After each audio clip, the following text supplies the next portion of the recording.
Nintendo.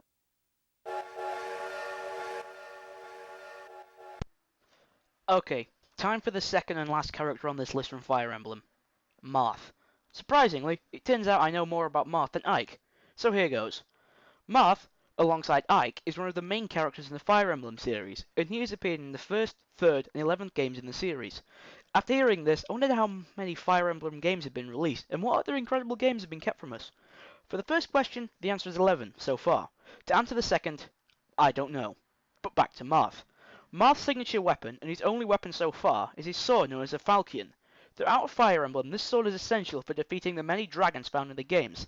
In Super Smash Bros., yes, again, Marth has superior range compared to the other characters, and relies on his sword to effectively zone in on his opponents. His final smash, critical hit, is one of the most damaging in the game, and the knockback from the attack is enough to knock any opponent off the edge, causing a KO. God damn, that's powerful. I gotta get me one of them swords. Nintendo.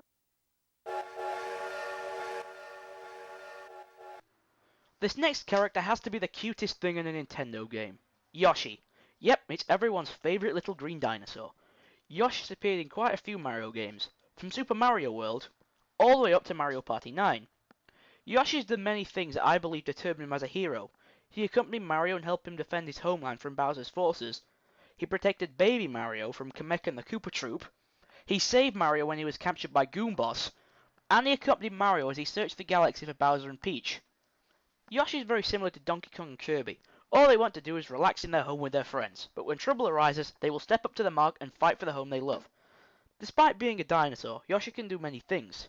He can swallow enemies and pull them into his mouth with his tongue, he can flutter jump to allow him to briefly fly, and he can compete in a variety of sports ranging from go-karting to skiing to basketball. Keep going, Yoshi! With you by his side, Mario cannot go wrong. Nintendo.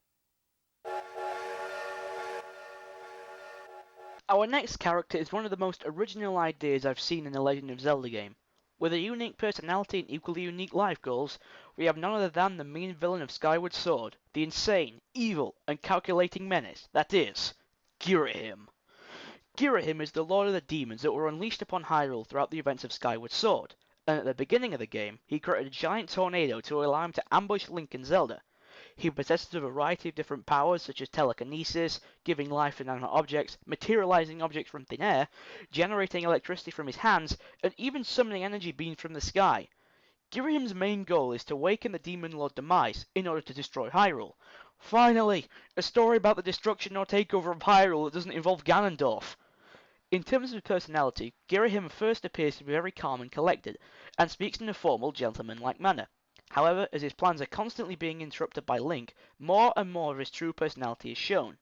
In reality, Ghiram is a violent psychopath who deeply enjoys bloodshed.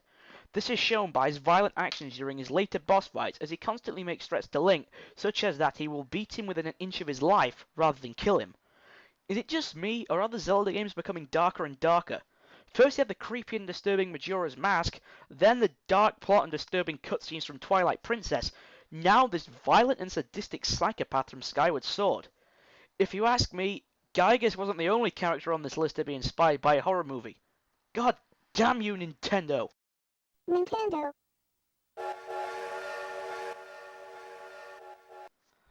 Okay, I know I've had our fair share of Pokemon characters on this list, but I promise I'll stop now.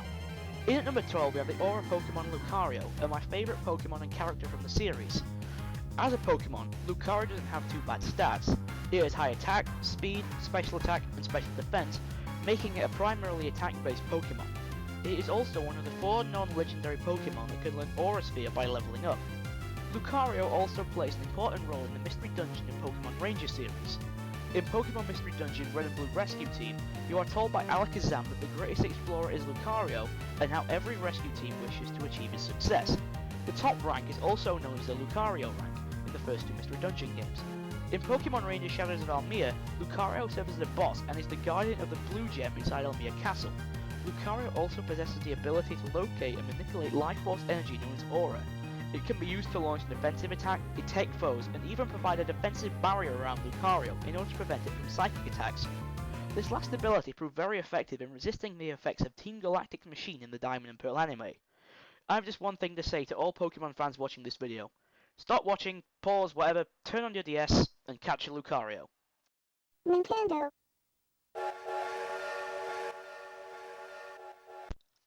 Remember how I said that Jake was my favourite character in Advance Wars? Well, that's not exactly true. You see, Jake's the character I most like to use in the games, but my favourite character overall is Ed, or Will, from Advance Wars Dark Conflict. Ed is the main protagonist of Advance Wars 4, and he goes through the most character development. The player even gains the sense that Ed matures as the game goes on, as he starts off as being very unsure of himself to a headstrong, courageous leader of the Independent Legion.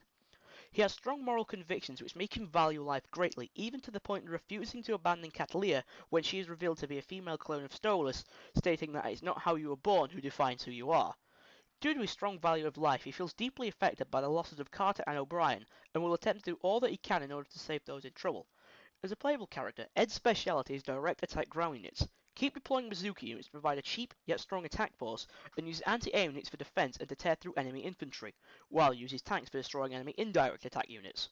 His CO zone provides 2 extra points of bonus attack to all direct attack ground units, and his CO power increases the movement range of all ground units by 2 spaces. And his theme. Oh god, his theme. I'm just going to play a little bit for you right now.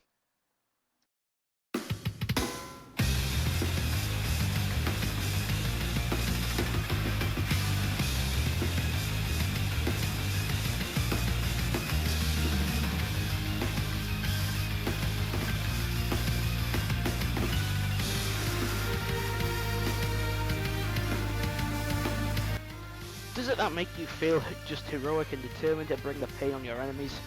That's the best thing about Advance Wars. Most video games only give you epic music on the final level or final boss, but in Advance Wars, you get to listen to the awesome music whenever you want.